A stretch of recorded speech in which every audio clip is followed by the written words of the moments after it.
wanajiita Gen Z ni kikundi haramu.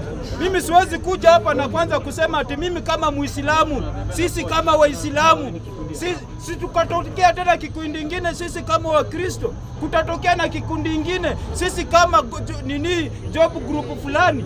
Hizo vitu ndio hatutaki Kenya hii. We want Kenya ambayo ni Kenya moja. Hii mambo watu kujigroup ati Gen Z, tutatokea ingine na jita MRC ya kule Mombasa.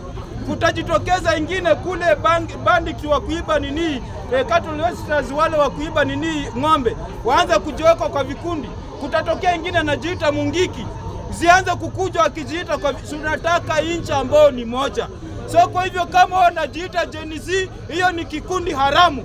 Na sisi hapa tutaipatia platform yoyote. Tunataka watu wakuwa wa Kenya na ni Mkenya halisi, mzalendo ambaye majitolea kutetea nchi yake. Lakini mambo ya kujitetea na kusema ati mimi najiita chama fulani hivi na hivi, hii haitasaidia. It is only entitled in the constitution of Kenya. You can only align with your political party the way I'm a UDA member, or rather ODM, or rather Wiper, or rather for the Kenya, or rather any other political outfit. Lakini mambo ya kukuja hapa na masarakasi, hatunaanza kujiita ati wewe ni Gen Z, ati siji wewe ni nini, hizo vitu zote hapa Mr. Speaker, with due respect, sisi tunaona hiyo ni kugawanyisha nchi na nchi itachomeka na sisi hatutakubali Mr. Speaker. Kwa hivyo platform ya bunge la mwananchi social justice movement, hatutakubaliana na mambo ya Gen Z hapa Mr. Speaker. Therefore Mr. Speaker, moving forward, kuanzia leo lazima tufanye mkutano kama leadership ya bunge la mwananchi. Mambo ya kukubali intruders in the name of Gen Z, hatunakuja hapa kujiita Gen Z, hatunataka kurekebisha serikali. Ukianza kusema ati Ruto must go, hiyo ni kipundua serikali na hiyo ni treason Mr. Speaker. Na sisi kama wakereketo wa kufuata katiba hatuwezi kubali Mr. Speaker. Mr. Speaker, say continue. Kenya ni kubwa kuliko mimi Mr. Speaker. Kenya ni kubwa kuliko any other person.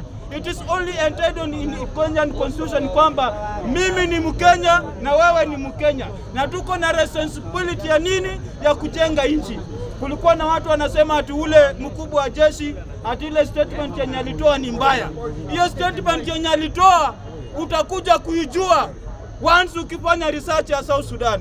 Utakuja kuijua once ukifanya research ya Somalia wakati Saidi Barre alitolewa Kapawa. Utakuja kuijua wakati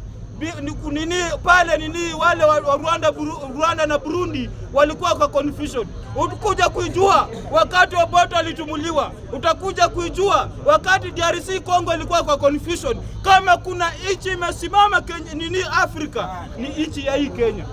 Hii Kenya tumekaa hapa na tunajua tunafuata sheria. Lakini mtu kupitia kwa mkato na kuanza kusema ati Ruto must go, wewe unataka kuweka nchi kwa anarchy, alafu pesa yetu lose value. Mr. Speaker, nchi ikienda kwa vita, saini kitua ile pesa niko nayo kufika pale kwa boda na Mange ya Tanzania, itakuwa imeisha value. Hiyo ndio nchi za zile imeenda kwa anarchy. Na tumeona kuna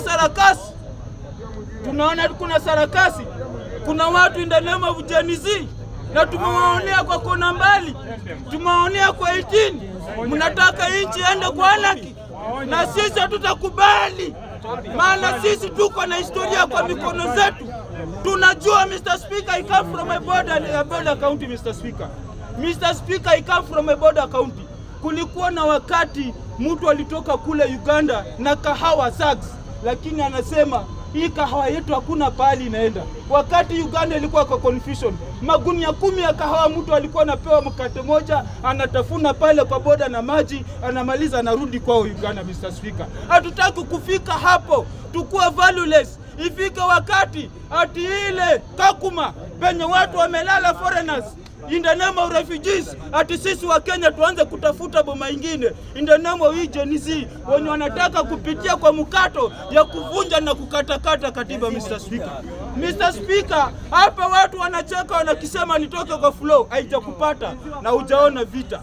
Vita ni mbaya wakati nchi iko kwa anarchy Mr. Speaker. Vita ni mbaya, kuna kuanga na rape. watu wanapoteza property, unaweza kufa njaa kwa nyumba hata kabla upate risasi, Mr. Speaker. Na hizi vitu zinaanzanga hivi pole pole, Mr. Speaker. Mr. Speaker, as I went up, Mr. Speaker, Ruto is going nowhere. Mujipange na Ruto!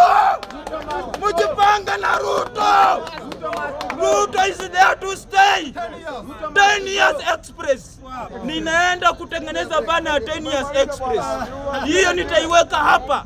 Iende viral, mjue ya kwamba ubana hakuna pale anaenda.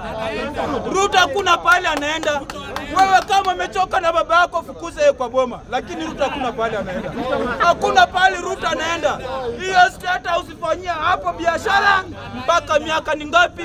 Ni 10, Mr. Speaker. Thank you, Mr. Speaker. Fund from equalization fund. Sasa hawa wanapora pesa, then they tell you that pingeni serikali kuu. Aulizeni Ruto awapatie pesa zao. That is very wrong. We need to follow the right channels to deal our problems. Ya mwisho kabisa namaliza. Tukianza hapa kuna mtu alisema kuhusu public participation, which is very critical. As we talk right now, katika ofisi ya Attorney General kuna process of coming up with a public participation bill. The bill also will create the office of the Registrar of Public Participation. So it's in the process. As we go with the time, pia wewe ni jukumu lako kuangalia haya mambo yanaenda aje, so that when you stand in this podium you have facts na mambo itaenda sawa sawa. Asante sana Mr. Thank you very much.